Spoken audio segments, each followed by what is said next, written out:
وقال تعالى لئن شكرتم لأزيدنكم ولئن كفرتم إن عذابي لشديد وقال تعالى إن الله وملائكته يصلون على النبي يا أيها الذين آمنوا صلوا عليه وسلموا تسليما اللهم صل على محمد وعلى آل محمد كما صليت على إبراهيم وعلى آل إبراهيم إنك حميد مجيد في محمد في محمد إلى الدنيا আকাশ বাতাস দেখবি যদি আয় আয় রে সাগর আকাশ বাতাস দেখবি যদি আয় এটা পুরানা বল বল আপনারা বলেন এই ভবনের এই মোহাম্মদ এলো রে দুনিয়া আয় আয় রে সাগর আকাশ বাতাস দেখবি যদি আয় আয় রে সাগর আকাশ বাতাস দেখবি যদি আয় দোলের ধরা বেহেশতেরা জয় করিল দিগন্তেরা দোলের ধরা বেহেশতেরা জয় করিল দিগন্তেরা কে খুশি প্রাণ নেমেছে আজকে খুশির প্রাণ নেমেছে সুষমা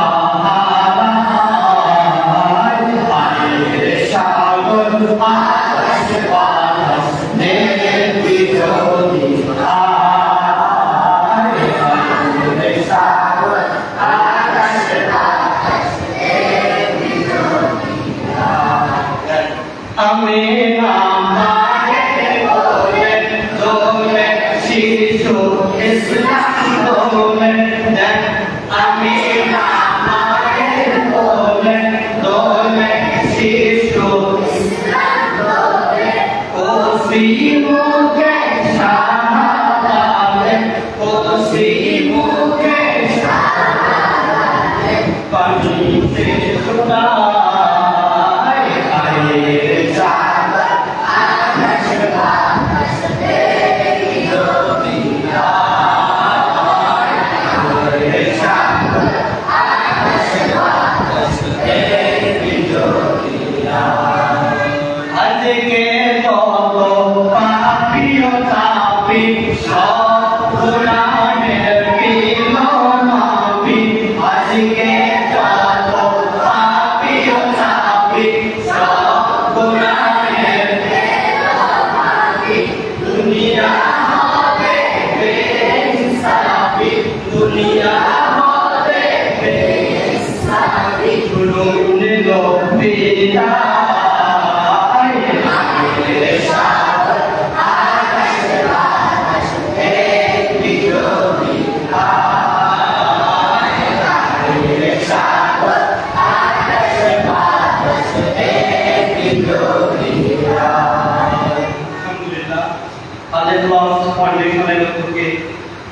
উপস্থিত হযরতে ওলামায়ে কেরাম জাতির শ্রেষ্ঠ সন্তান শিক্ষক মণ্ডলী পরিণত কাছে থেকে ছুটে আসা কোরআন প্রেমিক রাসূল প্রেমিক তাওহীদের পতাকাবাহী তাইয়িবপন্থী আমার মুরব্বী বাবারা যুবক ভাইরা তালেব ওলামা আজিজরা সকলকে আবার সালাম জানাচ্ছি আসসালামু আলাইকুম ওয়া রাহমাতুল্লাহ।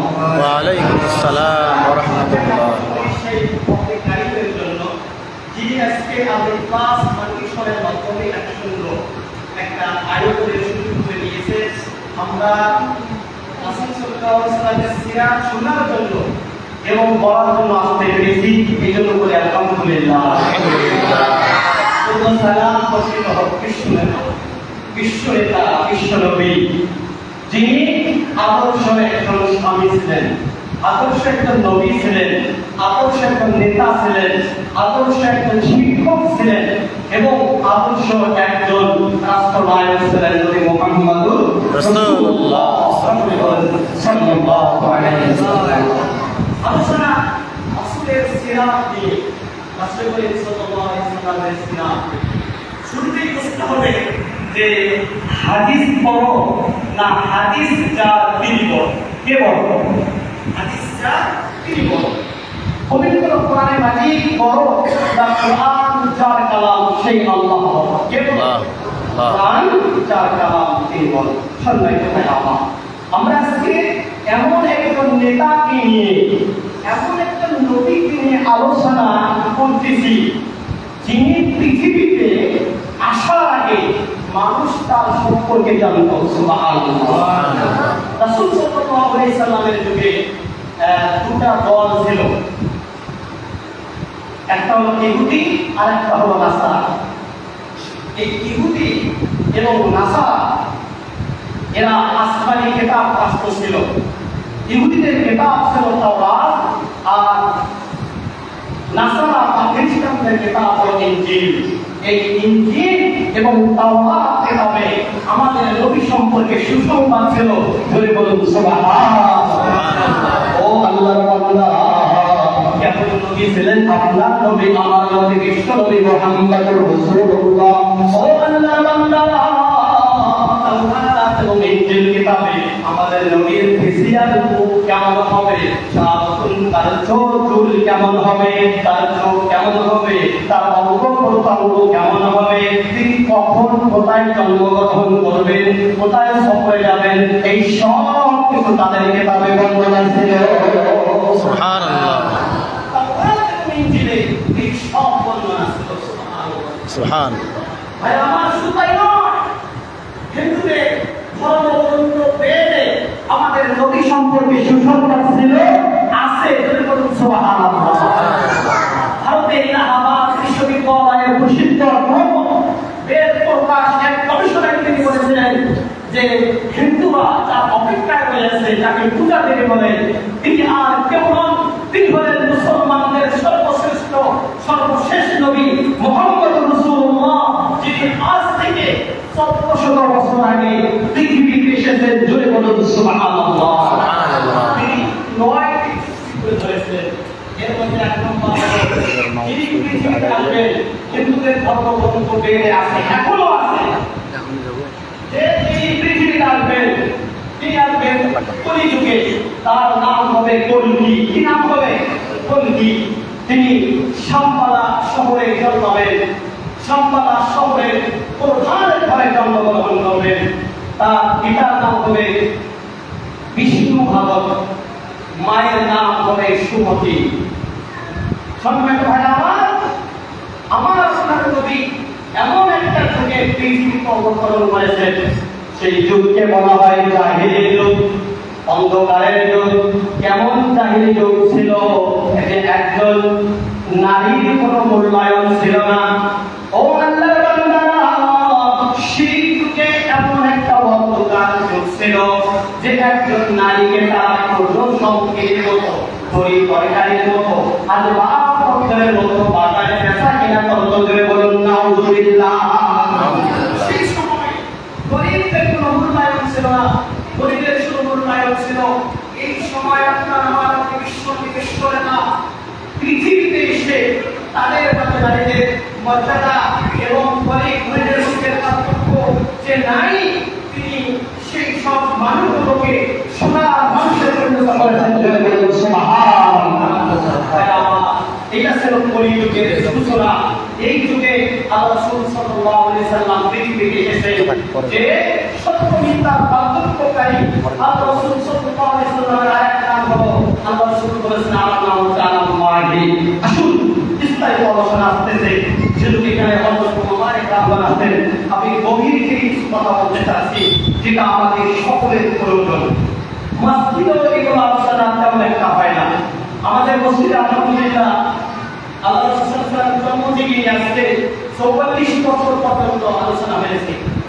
আমাদের অনেক মসজিদে আছে এবং আলহামদুলিল্লাহ আমার কাছে নিত্য নতুন আলোচনা আছে কিনা হবে কিনা আমি আমাদের সম্মানিত মুসলিমদের এবং সকলকে নতুন আলোচনা করতে পারি। আপনি এটা সারবেন সাম্পালা নামে কোনো জায়গা আপনি পাবেন না। তো সাম্পালা হলো সাংস্কৃতিক শব্দ, এর বাংলা হলো শান্তিপূর্ণ এলাকা। যাকে দারুল আমান বা জাসিরাতুল আরব নামে পরিচিত। আমরা জানি আমাদের নবীর জন্ম হয়েছে মক্কা শহরে, তাই না? একটা শান্তিপূর্ণ এলাকা ছিল এবং তিনি মক্কার সবচেয়ে বড় পুত্র, তিনি কুরাইশ বংশে জন্মগ্রহণ করেছেন। বলে বলুন সুবহানাল্লাহ। এবং হিন্দুদের পেটে আমাদের নবী সন্তান এসেছে, তিনি সর্বশেষ ঋষি হবেন, অর্থাৎ সর্বশেষ নবী। আল্লাহ সুবহানাহু ওয়া তাআলা বলেন, মা কানা মুহাম্মাদুন আবা আহাদিন মির রিজালিকুম ওয়ালাকিন রাসূলুল্লাহি ওয়া খাতামান নাবিয়্যিন ওয়া কানা আল্লাহু বিকুল্লি শাইইন আলিমা। আল্লাহু তিনি তোমাদের এবং তিনি হলেন সর্বশেষ নবী। সম্মানিত ভাই আমার, যিনি কলির অবতার হবেন তার নাম হবে বিষ্ণু ভগত। বিষ্ণু সাংস্কৃতিক শব্দ, বিষ্ণু শব্দের অর্থ হলো স্রষ্টা বা আল্লাহ, আর ভাগত শব্দের অর্থ হলো দাস বা গোলাম। অর্থাৎ এর বাংলা কথা হয় স্রষ্টার দাস অথবা আল্লাহর দাস, আরবিতে হয় আব্দুল্লাহ। বলুন না সুবহানাল্লাহ।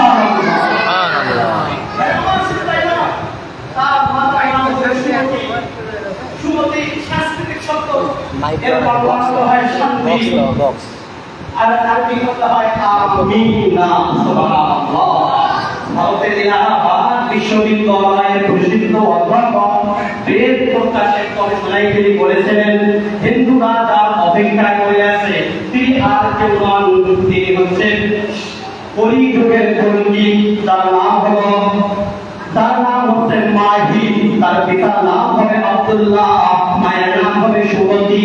তিনি আজ থেকে 1400 বছর পৃথিবীতে আগমন করেছেন, জাহিলি যুগে পৃথিবীতে এসেছিলেন। তিনি হলেন মুসলমানদের সর্বশ্রেষ্ঠ সর্বশেষ নবী মুহাম্মদুর রাসূলুল্লাহ সাল্লাল্লাহু আলাইহি ওয়াসাল্লাম। আমাদের নবীর সিরাত নিয়ে আলোচনা, তার সিরাত নিয়ে কি আলোচনা করবো আমি বলবো। তার সিরাত নিয়ে আলোচনা করতে হলে হযরত জিবরাইল আলাইহিস সালামের কোনো বয়সের দরকার এবং হযরত আবু বকর রাদিয়াল্লাহু তাআলা আনহু জওয়ানের দরকার। তারপর আমরা একটু নাম লেখাতে এসেছি, আপনারা সেখানে আসছেন নাম লেখাতে, আমরা উভয় এসেছি। একজন মহিলা আম্মা জান আয়েশা রাদিয়াল্লাহু তাআলা আনহাকে বললেন, আম্মা জান রাসূলের সিরাত কেমন ছিল, রাসূলের চরিত্র কেমন ছিল? আম্মা জান আয়েশা রাদিয়াল্লাহু তাআলা আনহা বললেন, তুমি কি কোরআন পড়নি? ওই মহিলা বললেন যে হ্যাঁ আমি কোরআন পড়ি। আম্মা জান বললেন, তাআলা কুলুহুল কোরআন। সুবহানাল্লাহ। চরিত্র ছিল, তার আদর্শ ছিল কোরআন, তিনি ছিল কোরআনের বাস্তব রূপ। জোরে বলুন সুবহানাল্লাহ। সুবহানাল্লাহ। যদি আমরা কোরআন অনুযায়ী চলতে পারি তাহলে বিশ্বনবীর আদর্শ অনুযায়ী চলা হবে। সম্মানিত ভাই আমার, এটা এমন একটি কমপ্লিট কোড অফ লাইফ। এই পবিত্র কোরআনের মাটিতে পবিত্র নবীর কথা এসেছে। আমি আর বলে যাচ্ছি, মনোযোগ দিয়ে শুনতে হবে। এই পবিত্র কোরআনের মাটিতে পবিত্র নবীর নাম এসেছে। আমরা কেমন নবীর অনুমতি এটা বুঝতে হবে। তাহলে আমার কলেজে আলোচনা করবেন কাসিমি সাহেব হাফিজাহুল্লাহ আছেন, তার আলোচনার মধ্যে আপনার আকর্ষণ সৃষ্টি হবে। আমি শুধু বলতেছি আপনার কেমন নবীর উপর, তার শান কিরকম, তার মান কিরকম। পবিত্র কোরআনের মাটিতে 25 জন নবীর নাম এসেছে। কতজন? 25 জন। এর মধ্যে 8 জন নবীকে আল্লাহ তাআলা নাম ধরে ডাকতেছেন। সুবহানাল্লাহ। সুবহানাল্লাহ। আমাদের বাংলাদেশের প্রধান উপদেষ্টা ডক্টর ইউনূস যদি আমাকে যদি নাম ধরে ডাক দেয় তাহলে আমি খুশি হব না ব্যথা হব? এখানে অনেক গল্প জিনিসটা আমরা আছি উদাহরণ বলতেছি। কয়েকদিন আগে আমাদের এক ভাই বলতেছে যে ডক্টর জাহিদ একটা বিষয় আমাকে ফোন করেছিলেন। তো ওর বড় বেড়ে গেছে যে একজন এমপি মনোনীত হচ্ছে, আমাকে ফোন করছে, তার গৌরব তিনি বেড়ে যায়। আর যখন পবিত্র কোরআনে নাকি তার হারাতে গাই কোন নবীকে নাম ধরে ডাকতেছেন, ওই নবী একটু অহংকার গৌরব থাকবে কিনা? অহংকার বুঝাচ্ছি না, তার একটা আত্মমর্যাদা। সে বলতে তুমি কি আমাকে চেনো? কে তুমি যে আমার রব আমাকে নাম ধরে ডাকতেছেন? কি নাম ধরে ডাকতেছেন? ইয়া তাবুসকুন আউন্তা ওয়া সাউজুকাল জান্নাতা ওয়া কুলা মিনহা রাগাদান হাইসু শিতুমা। আল্লাহু আকবার, আল্লাহু আকবার। ইসলাম বলতেছে আমার রব আমাকে নাম ধরে ডাকতেছেন। আর এক নবী বলতেছে তোমরা আমাকে চেনো? যে কে আপনি? ওয়ালা তাইনাহু ইয়া ইব্রাহিম قد صدقت الرؤيا। হযরত ইব্রাহিম আলাইহিস সালাম বলতেছে আমার রব আমার নাম ধরে ডাকতেছেন। হযরত ইব্রাহিম আলাইহিস সালাম তার মন শান্তি লাভ করেছে। আমার রব আমাকে নাম ধরে ডাকতেছে। হযরত জাকারিয়া আলাইহিস সালাম বলতেছেন আমার রব আমাকে ইয়া জাকারিয়া বলে ডাকতেছে। হযরত মুসা আলাইহিস সালাম বলতেছে আমার রব আমাকে ইয়া মুসা বলে ডাকতেছে। হযরত ঈসা আলাইহিস সালাম বলতেছে আমার রব আমাকে ঈসা বলে ডাকতেছে। এভাবে কোরআনে মাজিদে আর লোকের নাম এসেছে। তারা বলছে তোমরা আমাকে চেনো? আমি কে? যে আমার রব আমার স্রষ্টা, যিনি হায়াতের মালিক, যিনি মৌতের মালিক, যিনি সৃষ্টির আদিও রব ছিলেন, সৃষ্টি করে থাকবেন, ধ্বংস হলেও রব থাকবেন, সেই রব আমাকে নাম ধরে ডাকতেছেন। বলুন না সুবহানাল্লাহ। সুবহানাল্লাহ। আরেকজন নবী আছে, তাকে আল্লাহ রাব্বুল কারীম অসংখ্য বার ডাকতেছেন, কিন্তু একবারও নাম নেন নাই। সুবহানাল্লাহ বলেন না? সুবহানাল্লাহ। তো অবস্থা হলে আমাদের সর্বদেশা বড় ভাই ঘরে আদরের সন্তান, চাচার সন্তান অনেক কষ্ট করে বলতে দিন। তো দাদাই ডাকে এক নাম, নানাই ডাকে আর এক নাম, চাচাই পায় আর এক নাম, মানে এটাকে বাবা পায় আর এক নাম, মানে পরিচয় ডাকে না কোথায় নেবে না কোথায় নেবে, এরকম অবস্থা সৃষ্টি হয়, ঠিক কিনা? তো আল্লাহ রাব্বুল কারীম আমার নবীকে এই দুনিয়াতে একবারও নাম নেন নাই। যখন আমার নবী কম্বল গায়ে দেওয়া ছিলেন, আল্লাহ রাব্বুল কারীম বললেন ও মুজাম্মিল। যখন আমার নবী চাদর গায়ে দেওয়া ছিলেন, তখন বললেন ও মুদাসসির। বলুন না সুবহানাল্লাহ। আল্লাহ নবী হযরত মুহাম্মদ রাসূলুল্লাহ সাল্লাল্লাহু আলাইহি ওয়াসাল্লাম যখনই আমার রব আমাকে ডাকতেছেন, নতুন নতুন নাম ধরে ডাকতেছেন। জোরে বলুন না সুবহানাল্লাহ। সুবহানাল্লাহ। আল্লাহ নবী বিশ্বনবী ডাকতে বললেন তোমরা কি আমাকে চেনো? আমার নাম কি? কে কি আপনার নাম? বিশ্বনবী বললেন আমার নাম হলো আনা মুহাম্মদ সাল্লাল্লাহু আলাইহি ওয়াসাল্লাম, আনা আহমদ, আনা মাহি, আনা আকিব, আনা নাযীর, আনা বাশীর, আনা নবিয়ুর রাহমাহ, আনা নবিয়ুত তাওবা, আনা ইয়াসিন, আনা মুজাম্মিল, আনা মুদাসসির, আনা দাঈ ইলাল্লাহ। এভাবে আল্লাহ রাব্বুল কারীম বিশ্বনবী মুহাম্মদ রাসূলুল্লাহ সাল্লাল্লাহু আলাইহি সাল্লামকে যখন ডাকতেছেন, নতুন নতুন নাম ধরে ডাকতেছেন। আর একবার বলুন না সুবহানাল্লাহ। সুবহানাল্লাহ। তাহলে আপনি আমি কেমন নবীর উম্মত? নবী সম্পর্কে ধারণা থাকলে মানে সুন্নাতের প্রতি মনোভাব হবে যে কেমন নবীর উম্মত সব বাইরে পাই। তাহলে কেমন যদি যখন সমস্ত নবীরা বলবে ইয়া নাফসি ইয়া নাফসি, সেদিন আমার নবী হযরত মুহাম্মদ রাসূলুল্লাহ সাল্লাল্লাহু আলাইহি ওয়াসাল্লাম ইয়া আউলি উম্মতি, সেদিন আল্লাহ রাব্বুল কারীম কুদরতি হাত খানা মাথার উপর দিয়ে বলবে ইয়া মুহাম্মদ ইরফা রাফা। হে নবী আপনি মাথা উঁচু করে জোরে বলুন সুবহানাল্লাহ। সেদিন আমার নবী আল্লাহ তাআলা নাম ধরে ডাকলেন। সম্মানিত ভাই, আমাকে হুজুর কেমন নবী? আসুন আমি আপনার সামনে আবার রাখছি। একজন নবী আছেন হযরত জাকারিয়া আলাইহিস সালাম। জাকারিয়া আলাইহিস সালাম, জাকারিয়া আলাইহিস সালাম পুরা মানুষগুলো একদিন কবর করতেছে। قال رب إني وأنا العظم مني واشتعل الرأس شيبا ولم أكن بدعائك رب شقيا। رب إني وأنا العظم مني,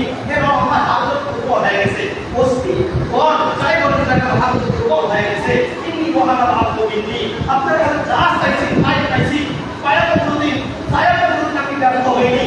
রব আরেকটি জিনিস চাইতে মন চায়, তবে অমরাতি আখির, আমার স্ত্রী কিন্তু চুল পাইলে গেছে, তবে একটা জিনিস চাইতে মন চায়। আল্লাহ আমাকে কারিম বলতেন কি চাইতে মন চায়, আল্লাহ সুবহানাহু ওয়া তাআলা বলেন কি চাইতে মন চায়। দেখা ইসলাম বলছে আল্লাহ আমি জানি আমার সন্তান হবে না, আমার সেই ক্ষমতা নাই, আমার স্ত্রী বন্ধা, তবে আমার উত্তরাধিকারী একটা দরকার। সুবহানাল্লাহ। সুবহানাল্লাহ। দেখছেন? আমাদের কর্মরত সন্তান না হলে বাবা কোথায় আছে? আমার কাছে অনেক মানুষ থাকে, দেন আপনারা অনেকে জানেন যে অনেক মানুষ আমাদের আলোচনার জন্য আসে, অনেক মানুষ আছে এবং শুধু ফুলবাড়ি গ্রাম থেকে বাবা পুস্তক আসে, আমার অনেকে সুস্থ হয়, অনেকেই আসে। হযরত ইব্রাহিম আলাইহিস সালাম একটা অবস্থা ছিল, এবাবুনি মিনাস সালিহিন, চিন্তা করলেন যে আল্লাহ আমাকে একটা সন্তান দান করুন। আল্লাহ আমাকে একটা সন্তান দিলেন, বাবা শারনাহু বিকুলাবিন হাকিম, আমি তাকে সহনশীল করতে এসে সন্তান দিলাম।